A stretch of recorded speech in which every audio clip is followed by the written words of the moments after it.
Hi, welcome to Naptime Nutrition. I'm Yaffi Lvova, registered dietitian, nutritionist, and owner of Baby Bloom Nutrition and Toddler Test Kitchen. And with me today, I have a special guest, Michael Klinkner, who is a child therapist in Chandler, Arizona, right near me. Are you technically Chandler or technically Tempe? I am technically Gilbert. Technically Gilbert. Oh, Yeah. throwing a wild one at me there. But we met on Instagram and decided to collaborate on this. And this subject was your decision, and I was so surprised I hadn't covered it because it's such a big one. And it's, does sugar cause hyperactivity in kids? Right. Yes. Yeah, so thanks for joining me. And I think it's wonderful to pair up as a dietitian and a therapist on this topic because we can attack the different angles of it. And for anyone who's been watching or listening to Naptime Nutrition, you know that I'm always saying that we have a very limited view on health and we tend to prioritize the physical. And that's a very limited way to view health. And so it's wonderful, Michael, that you're with me to tap into the mental side of it, because especially right now, it's hmm so important to keep in mind the mental aspect of the feeding dynamic and our relationship with food. Well, and from my side, I'm so thankful because the healthy food and healthy habits, and not just the mental side, but the physical side, I end up emphasizing with people all the time too. So this is like a perfect collaboration because I feel uh, in my dealing with the mental health issues, I'm pushing food and nutrition and just like real basics that way all the time too, because it makes such a big difference. There really is a lot of overlap, and there's, the more we research on the mind gut connection, the more this comes up, and we find ourselves referring to the microbiome, the friendly gut bacteria, hmm so much more now that we know the interplay and how 85 to 95% of your serotonin is produced in the intestines. And if your intestines aren't hmm healthy, then that could lead to anxiety and depression. And there's some exchange with that concept in what we're talking about today with hyperactivity. Oh my gosh, for sure. And just like the real basics around like to take care of that microbiome and to do the small but really important things to take care of your gut health really can shift mood states and behavior. Right. And then just the reverse as well. Stress can negatively impact that gut microbiota, which is going to set you up for some other health ills. It's so intertwined. It's an endless cycle of mind, gut, mind, gut. So Absolutely. it's fascinating to be along for the ride and see how science is progressing and the more we find out about all this. I know. So And yeah, it's so interesting. yeah, so let's just jump into this. So it's a really common thing for parents to blame hyperactivity on sugar. And there are a couple different angles to it. And spoiler alert, from a physical perspective, I'm going to say sugar does not have an impact on hyperactivity, just the straight biology of it. Correct. So, but it doesn't come from nowhere. There were some studies back in the 70s that originally attributed some hyperactivity, especially in young boys, to sugary drinks. That study has been has been proven wrong and can't be replicated. But it started with this bad idea that got tested incorrectly. Right. And that's so much that happens so often with the incorrect testing. I did Yep. an entire nap time nutrition with Tamar Rothenberg about study design. And of course, that's a super geeky topic. It didn't Oh, get a whole that's lot of so views. nerdy. That's awesome. I know it's a great topic, not necessarily popular with the masses, but it's really important, especially when we're talking about childhood nutrition, because there are a lot of ethics obstacles to getting a good study design on kids, because we're not going to do starvation studies with kids, for example. Right. So a lot of our information we have to get in more kind of roundabout ways in order to hold true to our ethics. Yeah, and you know what? Really interesting. Also, like when they not to get super like nerdy here, but also when they tried to replicate those early studies, what was happening was when they would tell the moms, "Hey, we gave your kid a sugary drink," even when it was placebo, the moms would treat the kids differently, which then caused a lot of the behaviors. They were much more critical. They were much more snappy. They were overly strict with the kids who they had decided were hyperactive because of the sugary drinks, even though the kids weren't hyperactive, nor had gotten a sugary drink.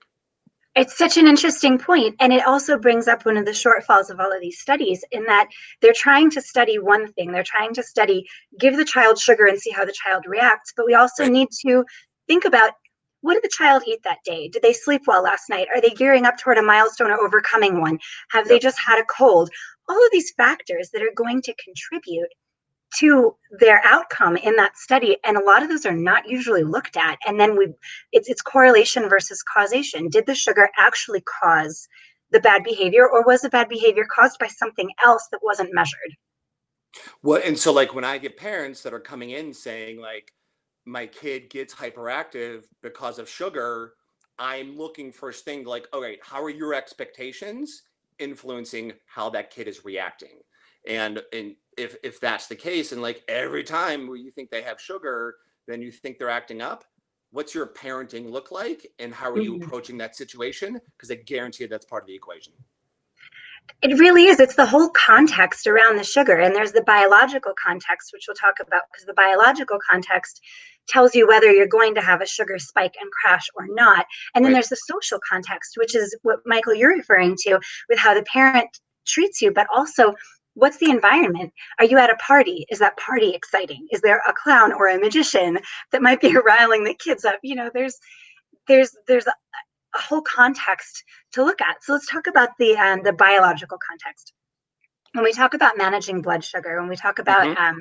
when to offer sugar, it's important, especially when I'm talking about diabetes or gestational diabetes. We don't talk about gestational diabetes as children, obviously, but Good.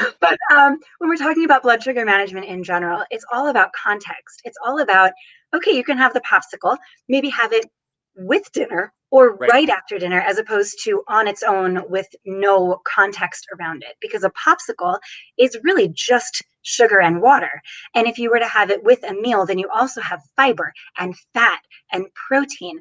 And that's going to take what would be a sugar spike and crash and keep it kind of around the middle. So it goes up slightly and comes down. You don't get that spike, you don't get that crash. And that's what's associated with these negative behaviors. It's more about the sugar crash and low blood sugar than it is about the sugar itself. Well, and when I'm working with parents, I talk with them about like popsicles or like fruit snacks or just candy doesn't solve a kid's hunger. And so if they're coming to you hungry and they want a snack and that's what they get, they're not less hungry. They're going to have that spike. You're still going to have a behavior. And now you have a hangry kid too that you're dealing with the sugar spike and then crash. And all of it could be mitigated if, just like you said, actually have a snack, actually have something that goes along with it that can help balance some of that stuff out and also have the popsicle. That's fine. It's Arizona. It's July. We all want a popsicle in the middle of the day. Absolutely, positively. Lots of times it's like, hey, also like grab some goldfish or something like that to go along with it. Yeah, and it's a great point. And this happened in my house even yesterday, where we have this container of M&Ms on the counter. Yes, dietitian has a container of M&Ms on the counter. It totally happens. But my kids wanted a snack, and they said, "I want some M&Ms." And I said, being that my twins are about to turn 7, Mm. and the little one's 3.5, so he just kind of follows along with them. But I said to them, "If I give you M&Ms, are your bellies going to be full?" And they said, "No." Okay, so then let's have something else, and we'll have M&Ms with it, or we'll have M&Ms later. Because you're right, if a child needs a snack, and I always advise giving meals or snacks every 2 to 3 hours. If a child needs a snack and you Yeah. give them something that doesn't have that context, it's not going to solve the problem. It's not a snack, it's a treat, and treats are fine, but context is important to consider. Absolutely. And so I end up doing this, and I wonder if you do too, about like I have to do so much parent education about like what constitutes a snack and what makes sense just for themselves, and then what does that translate for the kids. And so for like the parents, if grabbing the handful of M&Ms to them means a snack, we then have to talk through about, okay, how does that affect you, and what do you think about that, and what is your kid then picking up on what snacks mean, and how do you eat throughout a day, and educating the parents so then they can role model for the kids. I'm sure you're having to deal with that too. Oh yeah, it's very common, and I hear people going both ways on that. That there's snack food and there's meal food, and the thing is that it's food. Food is food, And Sure. what you want from a meal or a snack is you want something that's filling and that's going to sustain you. And of course, to have a positive experience and it should taste good as well. But that's the goal. When you're having a dessert, that's the difference between a dessert and a snack. A dessert is just for pleasure, it's Sure. just for fun. And those are perfectly fine too. And in fact, I'm going to get into why we actually encourage being proactive with desserts. But the difference is that a dessert isn't a snack and a snack isn't a dessert. And so it's important to distinguish between them because if your kids are hungry, you don't give them a dessert, you give them a snack. It's a small meal. Right. And on the flip side, if you have, let's say, fruit snacks or something that's acceptable in your house, then why wouldn't you include it in a meal? If it's healthy for a snack, it's healthy Oh, for that's a a good meal. idea. I like that angle. I've never said that, but I'm totally stealing that line. Go right ahead, steal it. But I've heard that, like, well, well, she wants this, but it's a snack food. It doesn't change nutrient composition as the day goes on. I mean, it's not pinned to like, it's not like you hold up your martini and say, well, it's 5 o'clock somewhere. This is a Right. different concept. Right. Yes. And it's all lots of times it's very like cultural or like family culture about what they decide constitutes snack food. And it's completely random because depending on like whatever leftovers you have in the fridge, if you just have a little bit of it, isn't that a snack? Yes, of course that is. You're just deciding sort of randomly what fits into that category and what's not. So if you rethink that and what benefits the kid and then like look at the kid's behavior based on that, you can really make a lot of headway and makes life so much easier. Right. And it's so important to pay attention because kids don't necessarily know how to communicate this. If they're Right. hungry, they might say, I'm hungry, but sometimes hunger feels different. Right. You know, and we as adults know that sometimes hungry feels different depending on the kind of day or what type of hungry you are. And kids don't really know how to communicate that. And Yep. so they might, they might just get in a bad mood. And if you think about it, you might say, well, that's ridiculous. Kids know when they're hungry. But us as adults sometimes don't know. And sometimes we get cranky and hangry. And so why wouldn't our kids? Oh my gosh. And the 2 o'clock crash that everybody knows about, where everybody gets tired, and that's when everybody like drinks a Red Bull, it just has to do with what you have for lunch. But like as adults, we know so much better about nutrition. Come on, no way. Yeah, Yep. it's a very good point. Yeah. So that's the biology. So what we should look at is giving the meal a context. Okay, and so now we look at the social aspect of it. And as Michael Mm-hmm. mentioned before, you have the parents who are reacting in a specific way, and um, and the kids are going to react to that. But also, if you have a situation where sweets are restricted in the house and there's a whole I don't buy that junk attitude and clean eating, this is Sure. when it really can go too far. And when kids feel restricted, that's what they're going to go toward. They're going to hide it, they're going to hoard it. And when you're in a situation where there's cake available, they will go to town on it rather than Yep. even listening to their own biological signals and stopping when they're full. They won't taste it. They're just going to get it down before you can catch them. Yeah, absolutely. So there's a couple of key points here too, because you're right. Because if it's restricted and it's not okay, then like when does sugar happen? Birthday parties, school parties, all that kind of stuff, where it's like lots of fun, lots of excitement. You then add in that sugar, and suddenly that's why the kid's hyper. Like, no, it's a birthday party, and they've been in a bounce house, and with like, or and they're with their friends. Also, because if it becomes forbidden, then you're going to get some activity around it, which is going to look like misbehavior and hyperactivity. The other part, though, it's not quite so much with kids, but like with teens and tweens, when there's anxiety or sometimes even depression, we'll see lots of, especially like late night, like sugary, carby binges just for the dopamine aspect of it. And so we're going to Right. watch for that too, because then it's like, I feel bad. That actually makes my brain feel a little bit good. And then so I'm just going to take a ton of it and hide a lot of it in my room as a compensatory behavior. Right. And that's where we start with a lot of guilt and shame around food. And that Yep. can only spiral. That doesn't get better. It spirals. And I covered that general topic on my late night mommy binge one because it's the same concept that Mm-hmm. as a new mom coping with identity change and everything that comes along with it, the kids go to sleep and you want to feel good. So you eat a lot. You eat a lot. Yep. Not from personal experience or anything, of course. That's what the M&Ms are for. You know what? For me, it's more Ben and Jerry's fish food. Nice. That's my jam. The M&Ms honestly were my husband, but That's awesome. but that's the thing. Like, food is more than fuel. Food is social context and gathering and connection, and it's so much more. And especially right now during lockdown, a lot of it is how we communicate with each other. That's why these Hmm. joint recipes became so popular. It was just a Yeah. way for people to have connection with even a physical sensory aspect to it. And yeah, there's a lot to consider when we're talking about food. Absolutely. And this has been also like a really good time during lockdown around because I've also found like so many more families have been doing like baking together or cooking meals or just like doing that kind of stuff, which is then when you push the conversation about the like making food together and what that's like and then the context, you can really shift like what sugar or what food means to kids and families because when you're doing it together and it's a family meal and you've made it, that is a very different context than like forbidden like cake and frosting that you're never allowed to have. um, Right.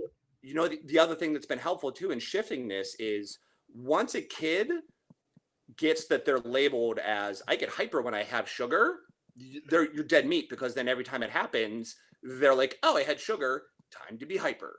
And so like also during lockdown we've been able to do a lot of like shifting around that because there isn't quite so many birthday parties and there isn't quite so many celebrations. But wait, hold on, they're still having sugar. What have they been like again? And like allowing to like the parents and the kids to reframe that way because it's just a label that they don't have to fulfill because it's not true.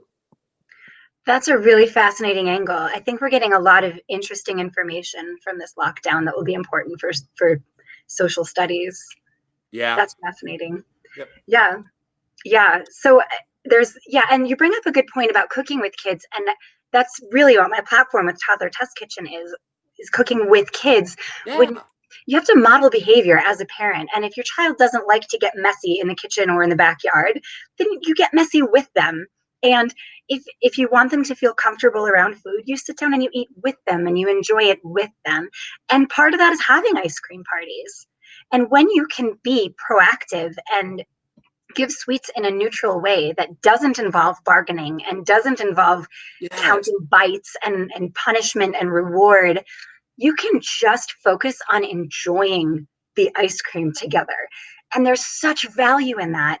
And the truth is that when food is seen as neutral, when it's not seen as overly desirable or as the currency or as the reward, then you can really listen to your body so much better and take a more mindful approach.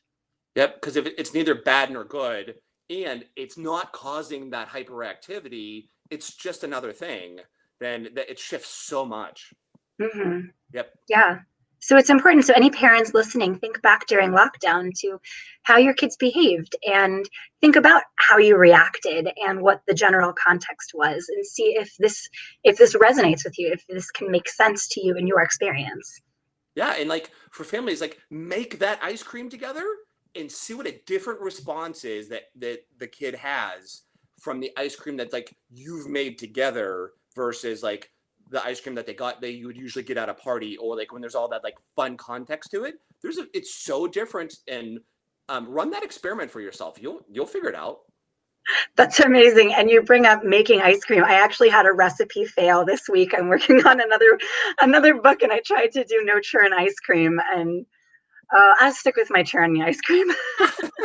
We got one of those like it's an inflatable ball that you put like the ice and like you put all the ingredients in it and like to turn it you put it in the inflatable ball and like just kick the ball around all over the place so like you Oh, knock we used down to the do that in Girl chairs Scouts. and so fun. Yeah. Yeah, we did that in Girl Scouts. Kick the can ice cream where you had one coffee Yeah, yeah. can inside the bigger coffee can. Yep. I love that. I have my $30 Cuisinart plug it in, churn it thing going on. But Of course the dietitian does, but yes. do you know how many ice cream makers this dietitian has? You don't want to.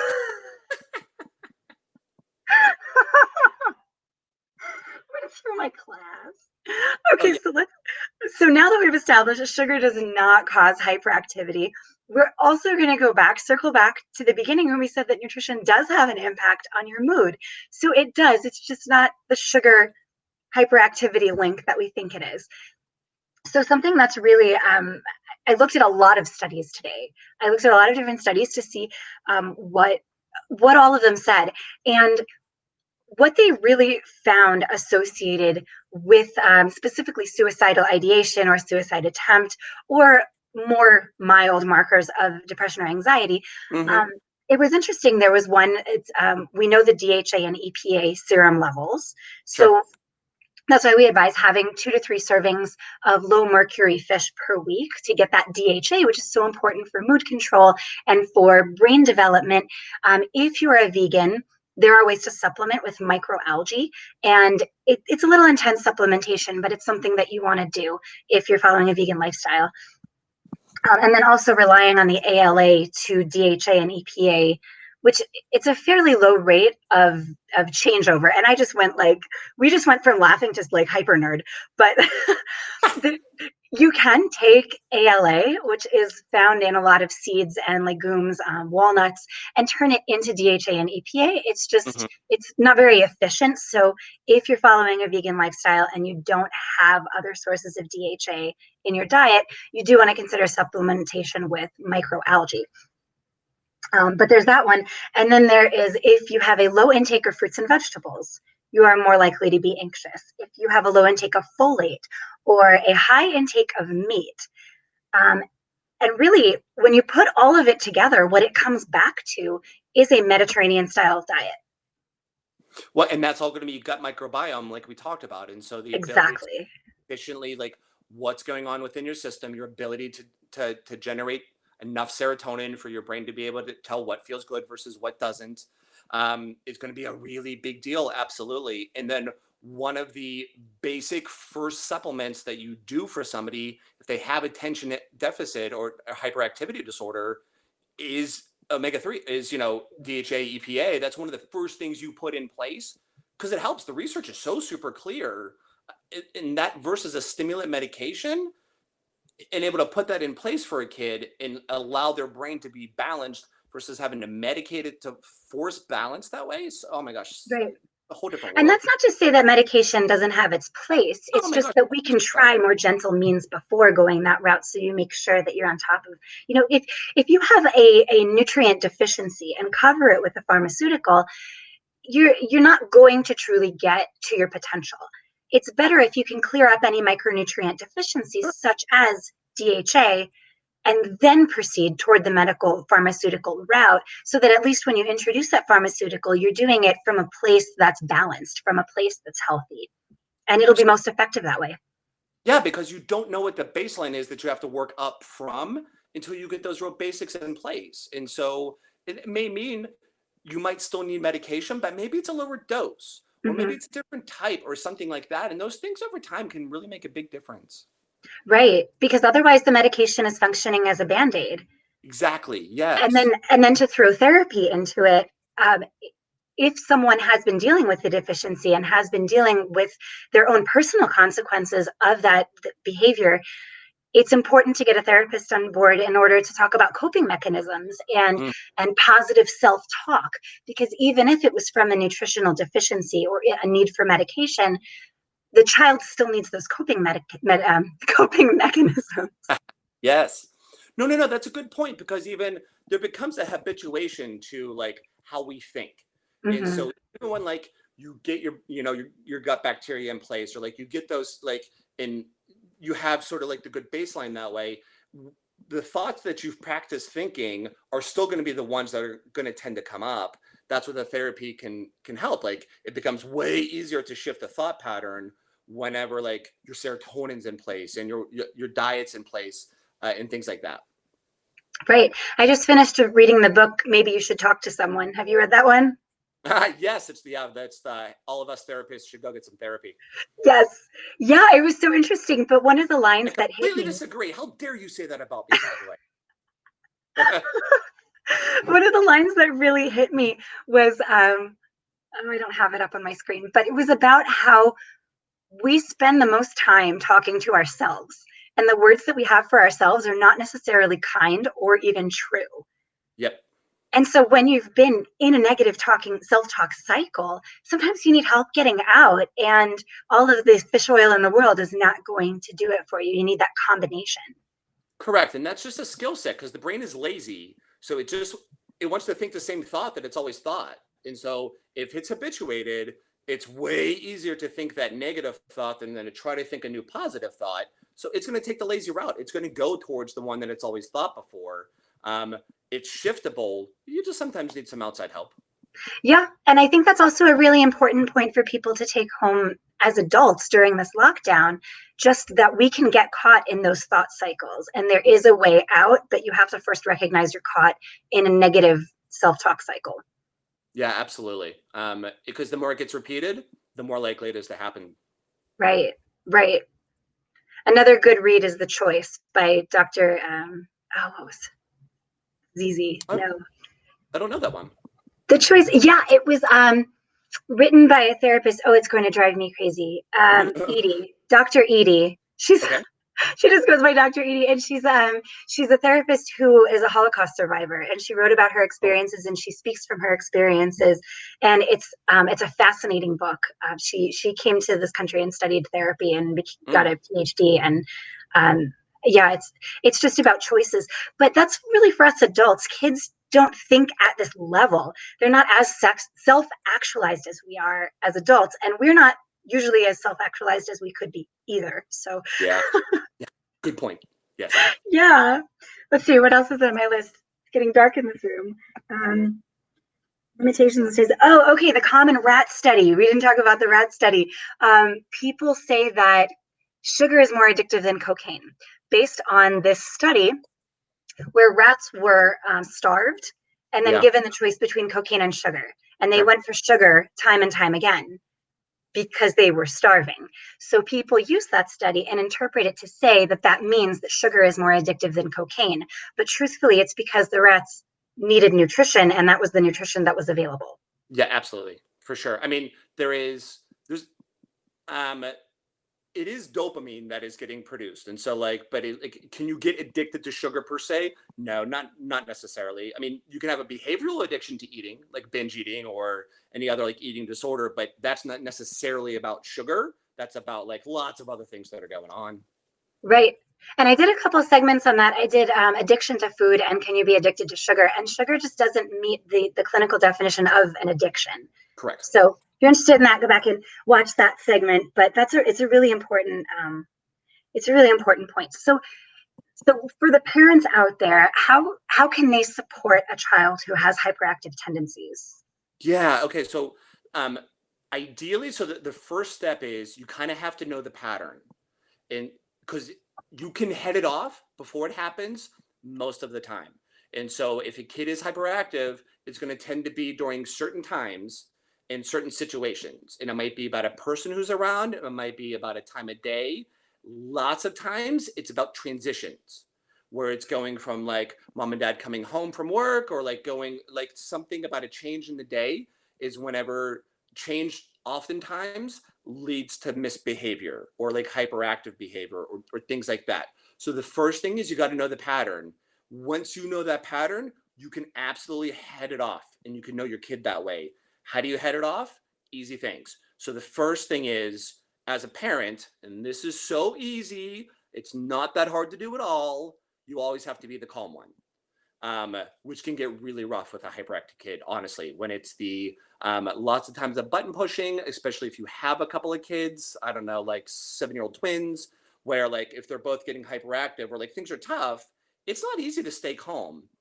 But if you want your kid to be calm, you have to teach them that. So you have to be the calm one in that moment, and especially during the times when they get hyperactive. Also, then you're going to want to set up the environment during that time as a calm environment, whatever that looks like for you guys. Maybe that means like we're all going to sit down and read a book together. Maybe you put some calming music on in the background. Maybe it's if they haven't had a whole lot of screen time, maybe that's something you guys can sit down and do together. Like you shift it and make it calm.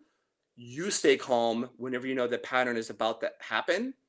And then also, if you just have a kid where the hyperactivity is happening there, the other thing you can do is you can channel that energy towards something that makes way more sense. And so if it's about a game, if it's about going outside, if it's about jumping in the pool, if it's about being on the trampoline, or literally whatever, if you know they're going to have that kind of energy and it's going to happen there, you can direct it towards something. And that is absolutely a couple of easy things, but it's all based on, you kind of have to know your kid. You have to know when it's going to happen and do your best to predict it. When you can't and it just sort of happens, same thing. You have to be the calm one, and then you can help them move towards channeling that energy or helping to create that calm environment.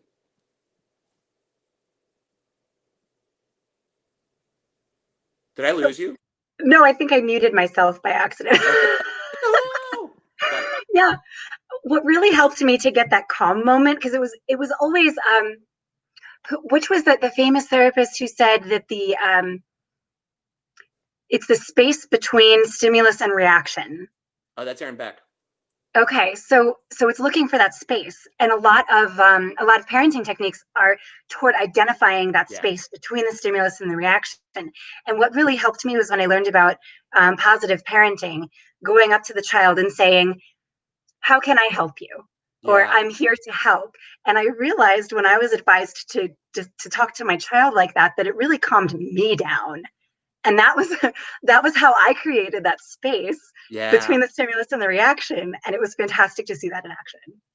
Lots of times too, the hyperactivity that you're seeing is anxiety in disguise.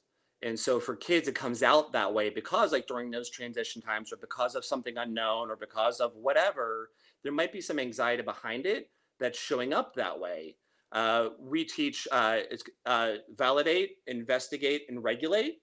So the validate is like, I see that you're having this emotion right now. I get that it's going on. I get that you've got a ton of energy, or like I can see that you're a little nervous or afraid. Validate, investigate, help them understand where it's coming from or what's going on, or like why is that happening, and it's not the sugar. And then regulate, walk them through and help them solve the problem at the moment. And so if it's like, I see that you got a lot of energy right now, I totally understand, this is a fun time, what do you think is going to help right now as far as getting a little bit more calm, so that we don't, so you know, you don't get in more trouble, or like, or so you like the bad thing doesn't happen, and help them solve that problem. And so we validate, investigate, regulate, and working through that, which is just like what you said, is creating that moment between stimulus and response. Right. I think when I learned that, that was it really made a difference in my parenting. So Yeah. I think everyone should know that. And that's a great technique that you just shared. So thank you for sharing that. Yeah.